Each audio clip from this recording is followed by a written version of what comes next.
Hello, we are back again with Dr. Speak. It's a live call-in show where you can call us and ask your questions on COVID-19, and you can also log on to DD News' Facebook page and post your questions on COVID-19. An eminent panel of experts will be answering them for you. We'll be flashing those two numbers for the next half an hour. We will be with you on Dr. Speak. जी बिल्कुल मुनमुन स्वागत है हमारे सभी दर्शकों का doctor speak में। और आज अगले आधे घंटे में हम आपके कोविड-19 से जुड़े तमाम सवाल लेंगे और ले चलेंगे उन सवालों को अपने पैनल ऑफ एक्सपर्ट्स तक। तो चलिए फटाफट शुरू करते हैं। हाँ, एक बात और, आप हमें ऑनलाइन जो सवाल है वो भी पूछ सकते हैं फेसबुक के थ्रू, और नंबर्स आपकी स्क्रीन पर फ्लैश होंगे। फोन के जरिए भी आप हमारे साथ जुड़ सकते हैं और ये सवाल पूछ सकते हैं। तो चलिए शुरुआत करते हैं। हमारे साथ जुड़ चुके हैं professor doctor Anoop Kumar, HOD urology and renal transplant, Safdarjung hospital and VMMC से, और साथ ही जुड़ेंगे डॉक्टर अचल श्रीवास्तव, प्रोफेसर न्यूरोलॉजी एम्स से। तो सर, आप दोनों का बहुत बहुत स्वागत है डॉक्टर स्पीक में। डॉक्टर अचल, आपके पास पहले आते हैं। रिकवरी रेट जिस तरह से भारत का निकलकर सामने आ रहा है, और अगर डेथ रेट की बात करें वो सबसे लोएस्ट माना जा रहा है। अगर दुनिया में बात करें तो शायद दूसरे या तीसरे स्थान पर हम हैं अपनी डेथ रेट को लेकर। तो सीधे तौर पर सरकार की ओर से जो भी तमाम कदम उठाए गए हैं कोविड-19 की रोकथाम को लेकर, फिर चाहे वो वेंटिलेटर्स को प्रोवाइड करने की बात हो, बड़े स्केल पर मास्क और पीपी किट बनाने की बात हो, पूरा श्रेय जाता है सरकार के सही वक्त पर सोचने की और अपनी सोच को एग्जीक्यूट करने पे। हाँ, ये बिल्कुल सही है। सरकार ने काफी अच्छा प्रयास किया, शुरू से ही किया इनफैक्ट कहना चाहिए, और उसका ये नतीजा है कि आज बहुत अच्छा हमारा रिकवरी रेट है, डेथ रेट बहुत ही कम है।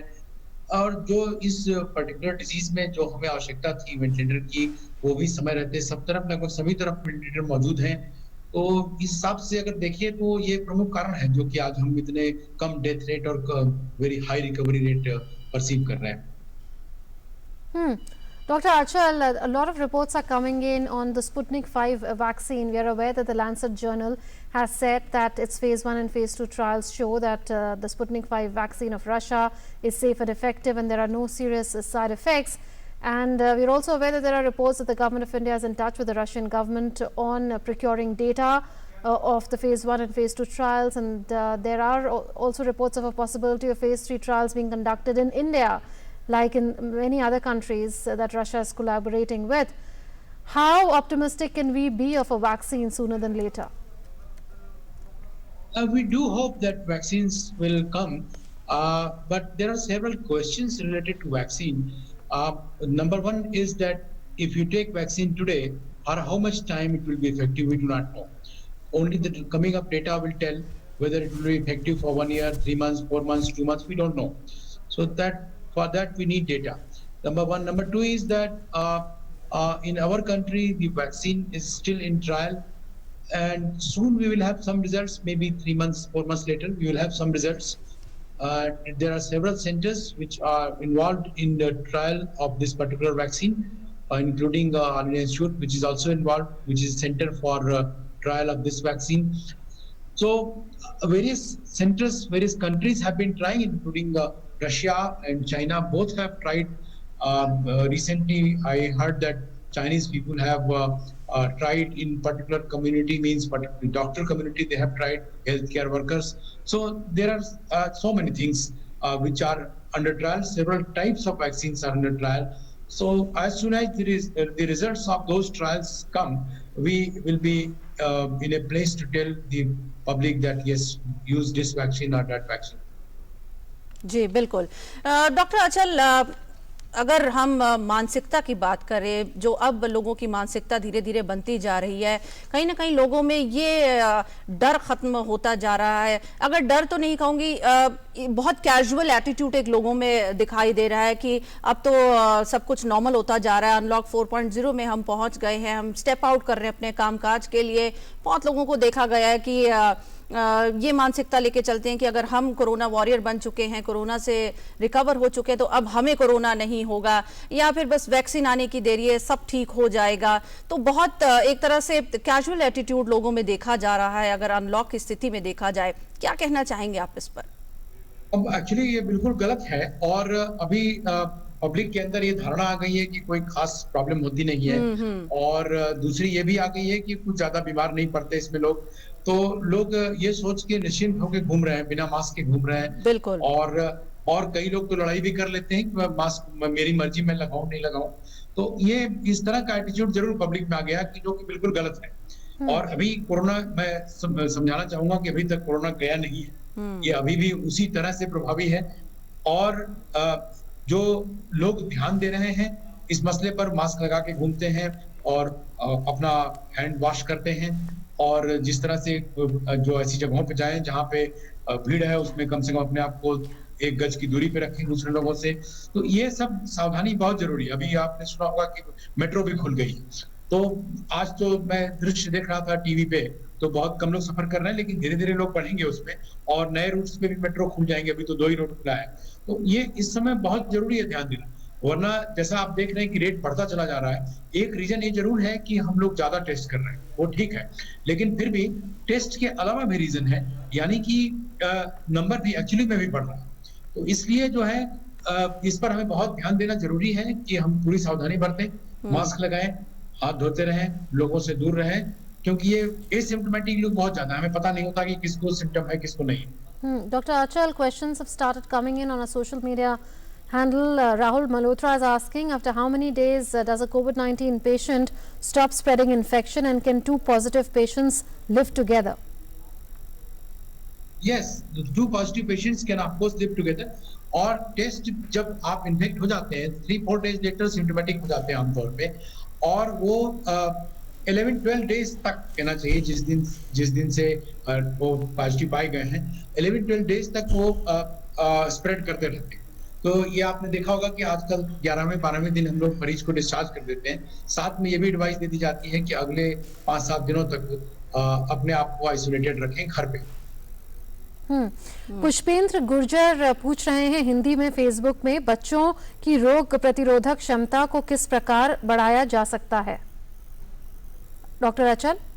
यस, बच्चों की रोग प्रतिरोधक क्षमता की जहां तक बात है, आप किस एज के बच्चे की बात कर रहे हैं, हम इन जनरल बात करते हैं।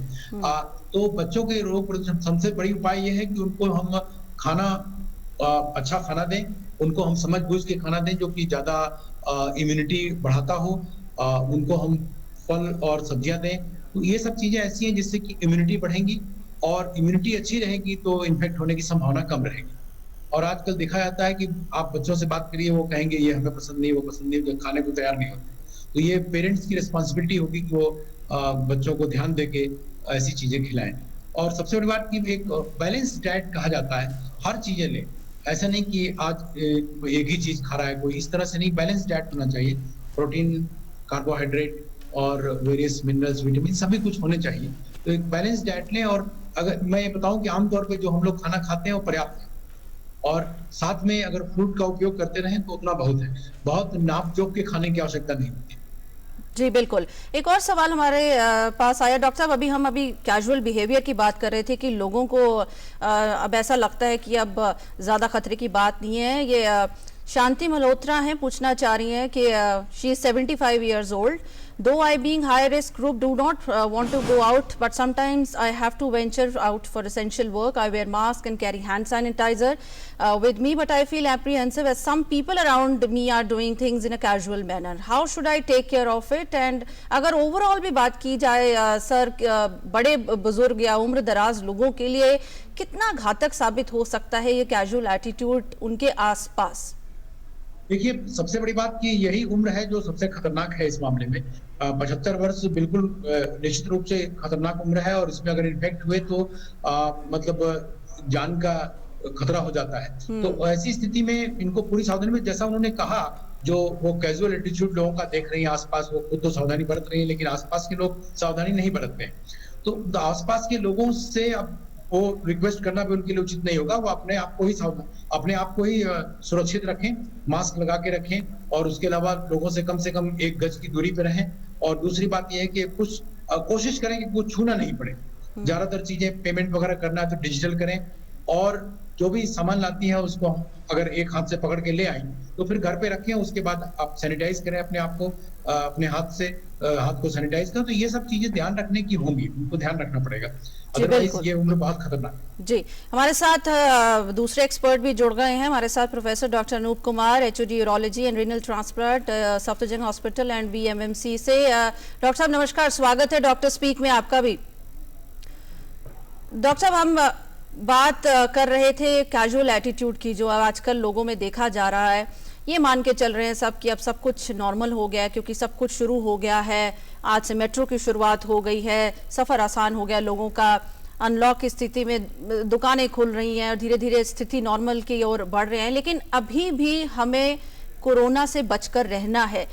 इस मानसिकता को कितना महत्वपूर्ण आप मानते हैं और कैसे आगे बढ़ा जाए अब जब सब कुछ नॉर्मल हो रहा है लेकिन अभी भी पूरी तरह नॉर्मल नहीं है अगर कहा जाए? कि हम जो देख रहे हैं कि पिछले 1-2 महीने से जो अनलॉक पे प्रक्रिया शुरू हुई, उसके बाद से सारे जो हमारे इकोनॉमिकल एक्टिविटीज वो ओपन हो गए। तो लोगों में जो एक मैसेज सरकार देना चाह रही है शुरू से कि ये अभी आपको अपने गार्ड्स को लोअर नहीं करना है और आपको सारे प्रिकॉशंस उतने ही फॉलो करने हैं जैसा आप पहले कर रहे थे, क्योंकि जो कोरोना का खतरा है वो अभी वैसा का वैसा ही है। कोरोना अभी यहाँ से गया नहीं है और इनफैक्ट नंबर्स अब बढ़ते जा रहे हैं। तो ये बहुत ही इंपॉर्टेंट है कि हमारे जो सारे जो दर्शक जो देख रहे हैं वो ये समझें कि कोरोना से बचने का एकमात्र तरीका अभी तक तो सिर्फ अपने प्रिकॉशंस ही हैं, जो हम शुरू से ही कहते आ रहे हैं। आजकल देखा गया है कि लोगों में एक सिंड्रोम बोलते हैं, कोरोना बिहेवियर फैटीग सिंड्रोम।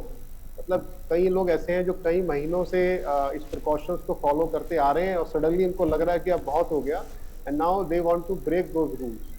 ऐसा ये जो है बहुत ही खतरनाक है। लोग बाहर हम देख रहे हैं बिना मास्क के घूम रहे हैं, कोई डिस्टेंसिंग नहीं है, सैनिटाइजन वगैरह नहीं कर रहे हैं।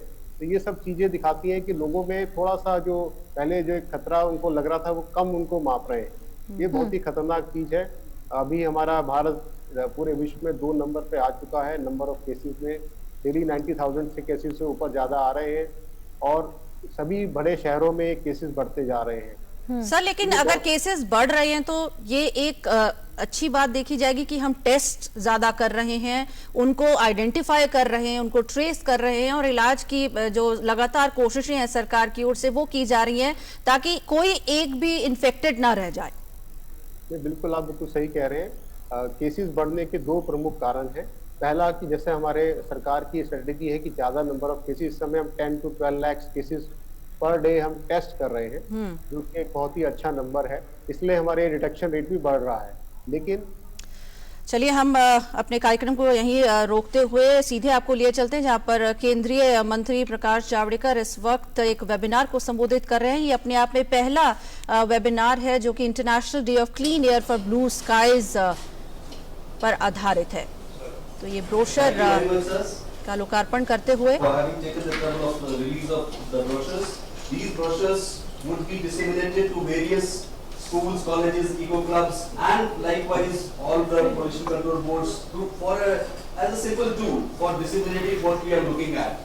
What appears to be simple steps, but concrete ones in order to curb the air pollution.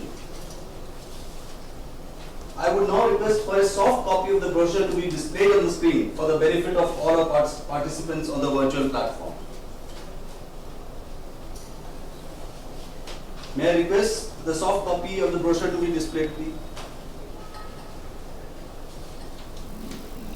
तो आप देख रहे थे सीधा प्रसारण मुनमुन हमारे दर्शक, और कुछ ही देर में हम वापस चलेंगे जब हम केंद्रीय मंत्री प्रकाश जावड़ेकर इस वेबिनार को संबोधित करेंगे। हम अपना कार्यक्रम डॉक्टर स्पीक जारी रखते हैं।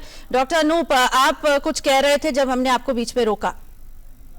हाँ बिल्कुल, आप जैसे हमने डिस्कस कर रहे थे नंबर ऑफ केसेस क्यों बढ़ रहे हैं। पहला जैसे आपने बताया, बिल्कुल ठीक कहा, नंबर ऑफ टेस्ट इस समय तो ज्यादा बढ़ गए हैं, जो कि एक बहुत ही अच्छा पॉजिटिव जो है हमारा सरकार का कार्य चल रहा है। 10 lakhs पर केसेस हम पर डे कर रहे हैं। जी। तो ये एक कारण है, बट दूसरा कारण है जो हम बता रहे थे, वो भी एक इम्पोर्टेंट कारण है कि लोगों की जो लापरवाहियां हैं वो थोड़ी बढ़ गई। तो ये दो चीजों को हमें ध्यान रखना है, क्योंकि ये ना हो कि जो चीजें अभी तक हम 6 महीने तक संभालते आए हैं, मोर्टेलिटी रेट कम करके रखा है और रिकवरी रेट भी हमारा अच्छा है, वो हम उस एडवांटेज को लूज कर दें। बिल्कुल। तो जब तक जनता इसको सहयोग नहीं करेगी, तब तक सरकार की जितनी भी कोशिशें हैं वो सफल नहीं हो पाएंगी। Dr. Achal, more questions have come in. Rahul Malhotra is asking, if a person is positive, after how many days does the risk reduce for oneself as well as for others? ये मैंने अभी बताया था कि 11वें 12वें दिन हम लोग patient जो एडमिट होते हैं उनको डिस्चार्ज कर देते हैं, और तो अगले 1 वीक तक बताया जाता है कि वो अपने घर पे क्वारंटीन में रहें। तो यही सबको फॉलो करना होता है। तो ये इतने ही दिन है जितने दिन की सावधानी है, और इसके बाद वो कोरोना विजेता की तरह घूम सकते हैं। वैरियर नहीं, वैरियर तो हम लोग हैं। जी। And Rajan Mathur is asking, can flowers be bought from the market for use in puja? Do they need to be washed with water before use? Dr. Anup? Yeah, so the flowers they're buying from the market, definitely they can use in the puja, but only thing is once they touch the flowers, do not touch this tea point, do not touch your nose, eyes and mouth. After putting those flowers in the puja place, you will wash your hands with either soap or sanitizer, and then you can use it. Because unless you touch your hands with those things and touch your this part, there is no danger of contracting the COVID infection.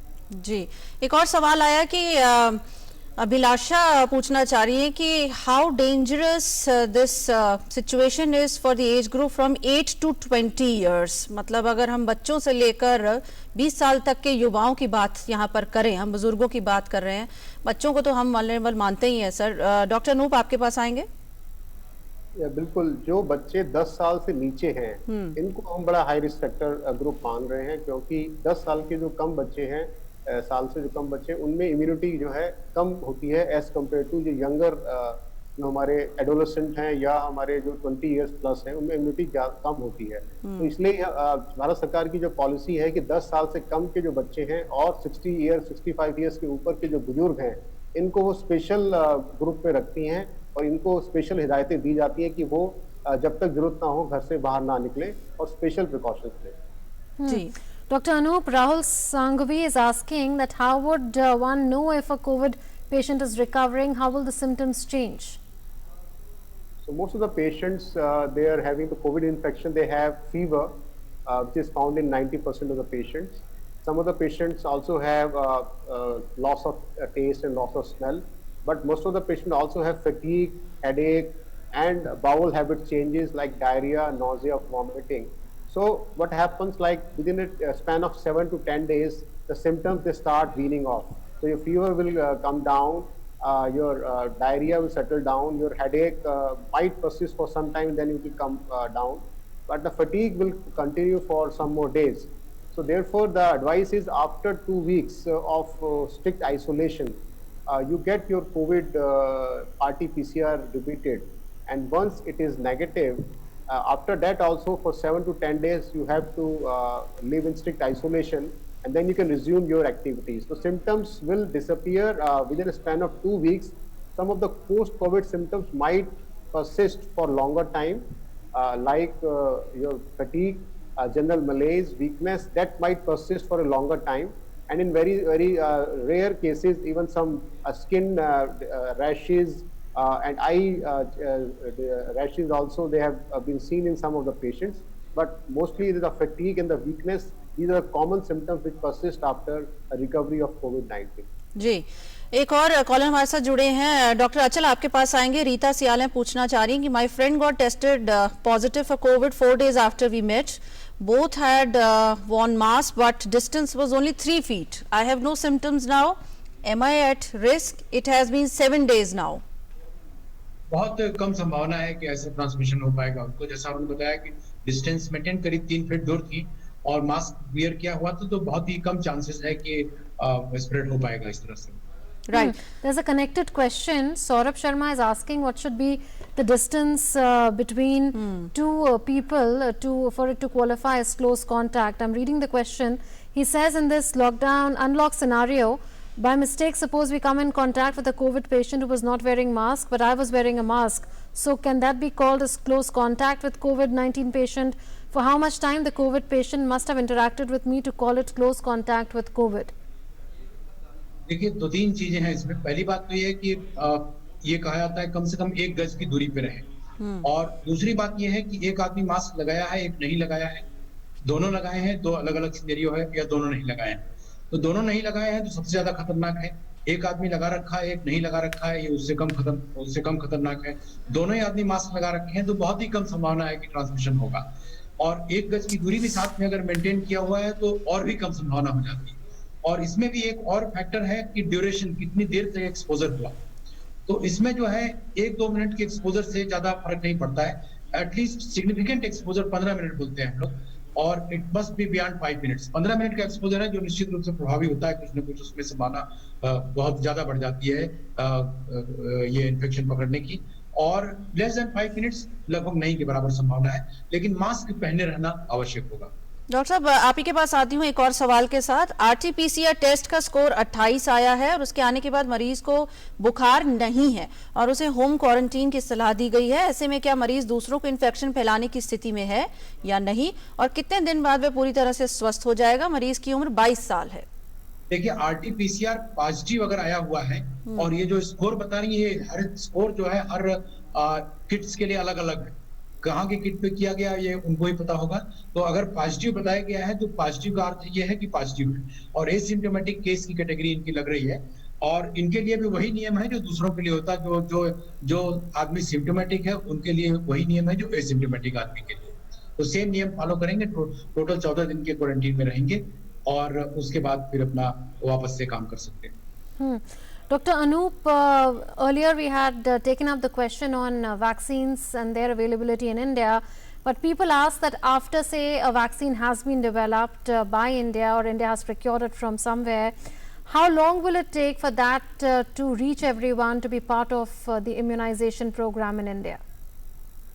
See, again, it's a very, very commonly asked question, and people are very concerned. We have to understand the process of vaccination. Once we have access to vaccine, whether from India or abroad, the government already has developed the prioritized groups, which groups are more vulnerable to contract this infection. So the government priority will be to give this vaccine to those individuals who are at higher risk. So definitely all the corona warriors who are fighting this battle in the field, they will be the first priority. And of course, the high risk groups, which we were talking earlier, all the population above 60 years and less than 10 years and pregnant women. So these are all high risk groups, plus those individuals who have pre-existing lung disease, asthma, COPD, diabetes. So these are some categories. Government is already making a plan that who should get it first. But it will take at least 5 to 6 months minimum to at least cover these high risk group. And then we're talking about 130 crore population. It's not easy to immunize all of them, because we have to immunize ultimately all the population to have the maximum exposure to this vaccine. So this will take a long time, but at least the high risk group will be immunized in next 5 to 6 months. That is the target. जी doctor साहब, एक collar हमारे साथ जुड़े हैं, अमोद हैं बीड़ महाराष्ट्र से। अमोद जी, पूछिए अपना सवाल। गले में कितने दिन खराश रहती है? जी पूछिए। गले में कितने दिन वो खराश रहती है? कितने दिन वो गले में रहता है? अमोद जी, अपनी आवाज आप थोड़ी बढ़ाइए, अपना वॉल्यूम बढ़ाइए आवाज का। हमें जी फिर से पूछिए अपना सवाल। कितने दिन खराश रहती है? जी, शायद वो ये पूछ रहे हैं कि गले में उनकी खराश रहती है। डॉक्टर अचल, आप क्या कहेंगे? अब ये बिल्कुल हाल में शुरू हुई है या खराश हमेशा बनी ही रहती है, ये समझना पड़ेगा उनसे। अगर हाल में शुरू हुई है तो आजकल के हिसाब से निश्चित रूप से उन्हें संपर्क करना चाहिए नियरेस्ट सेंटर पे और कोरोना के लिए टेस्ट कराएं, क्योंकि गले का खराश साथ में बुखार है नहीं है, ये सब भी उनसे समझना पड़ेगा। उस आधार पे फिर निर्णय लिया जा सकता है। तो मैं सजेस्ट करूंगा कि अभी आजकल के समय में रिस्क न लेते हुए आसपास के सेंटर पे संपर्क करें। जी, एक और सवाल ऑनलाइन आया, डॉक्टर अचल आप ही के पास आएंगे। How should be take care of fomite infection? देखिए, अभी इसके बारे में मैं बताना चाहूंगा कि बहुत क्लैरिटी नहीं है कि ओमिट हम शुरू से समझते रहे कि बहुत डाउट इससे स्प्रेड होने की बहुत संभावना रहेगी, लेकिन ये बात वही है कि अभी तक इससे कुछ प्रूवन नहीं पता चला है कि हाँ निश्चित रूप से इन्फेक्शन हो ही जाएगा। मतलब आप समझे कि मरीज का यूज किया हुआ ये ग्लास हो गया, मरीज का प्लेट हो गया, कपड़े हो गए, तो ये बहुत क्लियर नहीं, लेकिन हमें बचना चाहिए और ये प्रूव डिस्प्रूव करने के बजाय हमें बचना आवश्यक है। तो हम रिस्क क्यों लें? तो इससे अच्छा है कि हम बच के रहें और जितना समय बताया जाता है क्वारंटीन में उतने समय तक मरीज और उनके फोमेट को भी रहने दें। There's a question from a user. Avinash Jha is asking Dr. Achal that he tested positive 17 days back and has been discharged since and has reached his home. His wife is also suffering from cough from the last 17 days.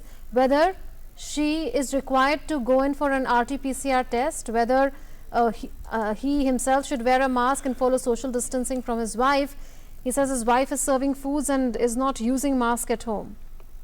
देखिए इसमें दो चीजें, एक तो 17 दिन से बता रहे हैं खांसी है, तो 17 दिन से खांसी, ये इसमें उनको फिजिशियन से मिलकर चेक कराएं। ये कोरोना आवश्यक नहीं है कि वो 17 दिन कुछ ज्यादा समय है, इसमें रिसेंट ऑनसेट प्रॉब्लम होती है और साथ में फीवर वगैरह रहता है, अभी डॉक्टर साहब ने जैसा बताया बॉडी मलेज और ये सब सिम्टम्स होते हैं, तो ये 17 दिन कुछ ज्यादा हो गया है। और दूसरी बात ये है कि इन्होंने भी बताया कि वो आज से 17 दिन पहले उनको कोरोना टेस्ट पॉजिटिव हुआ, तो उनका भी समय निकल गया है इन्फेक्ट करने का। तो चिकित्सक से मिल जरूर लें, चेक करा लें अपना कि क्यों कफिंग परसिस्ट कर रही है। 17 दिन ज्यादा समय है, अनलाइकली है कोरोना होगा, लेकिन चेक जरूर करा लें। जी, एक कॉलर हमारे साथ जुड़े हैं, विक्रम सिंह है गाजियाबाद से। विक्रम जी पूछिए अपना सवाल। जी डॉक्टर साहब नमस्कार। मेरा सवाल ये है कि मुझे 6 दिनों पहले माइल्ड फीवर 99 के आसपास का फीवर हुआ था। फिर मुझे बॉडी फटीग और मसल पेन वगैरह थे दिन भर। फिर मैंने क्रोसिन वगैरह घर में लिया। नेक्स्ट डे मैंने डॉक्टर से दिखाया, मेरे को सिर्फ फीवर का सिम्टम था, बॉडी पेन और फटीग था और माइल्ड फीवर और कुछ ज्यादा सिम्टम्स थे नहीं मेरे पास। फिर डॉक्टर ने मुझे कोविड एंटीजन टेस्ट का बताया। मैंने रैपिड एंटीजन टेस्ट कराया जो नेगेटिव था। डॉक्टर ने बोला कि आप कुछ एंटीबायोटिक्स डॉक्टर ने दिए और फिर कुछ एंटीवायरल और मल्टीविटामिन दिया। आज 6 दिन हो गए हैं, मैं प्रिकॉशनरी मेजर के लिए अपने घर में ही आइसोलेटेड हूँ, अपने बच्चों से, वाइफ से या फैमिली मेंबर से मिल रही हूँ। मेरा एंटीबायोटिक कोर्स खत्म हो चुका है, आज 6ठा दिन है। मेरे लिए क्या रिस्क फैक्टर है? क्या मैं सेफ हूँ? क्या मैं घर कमरे से बाहर निकल सकता हूँ, फैमिली से मिल सकता हूँ? मुझे पता नहीं है कि मैं किसी भी रिस्क कैटेगरी के किसी लोगों से मैं मिला हूँ अभी तक। जी डॉक्टर अनूप आपके पास आएंगे। जैसे उन्होंने बताया कि उनको बहुत ही माइल्ड फीवर था एंड रैपिड एंटीजन टेस्ट कराया जो नेगेटिव है। यहाँ बताना चाहेंगे रैपिड एंटीजन टेस्ट जो है सेंसिटिविटी और स्पेसिफिसिटी इसकी इतनी अच्छी नहीं है जो RT-PCR की है, बट क्योंकि इनके सिम्टम्स अब ठीक हो गए हैं तो हमारी ये परामर्श रहेगा कि अगले 7 से 10 दिन और ये अपना धैर्य रखें और अपना क्वारंटाइन कंटिन्यू रखें और 10 डेज के बाद ये जो है अपना बाहर अपना एक्टिविटीज को कंटिन्यू कर सकते हैं।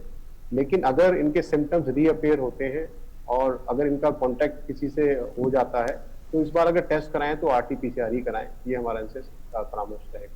जी, well thank you Dr. Anup and Dr. Achal for having joined us on this edition of Dr. Speak. We'll be joining you once again with a fresh edition tomorrow at 3:30 in the afternoon. And thank you to all the viewers as well for calling us and asking your pertinent questions, and for all those who posted their queries on our Facebook page. Thanks for watching. नमस्कार।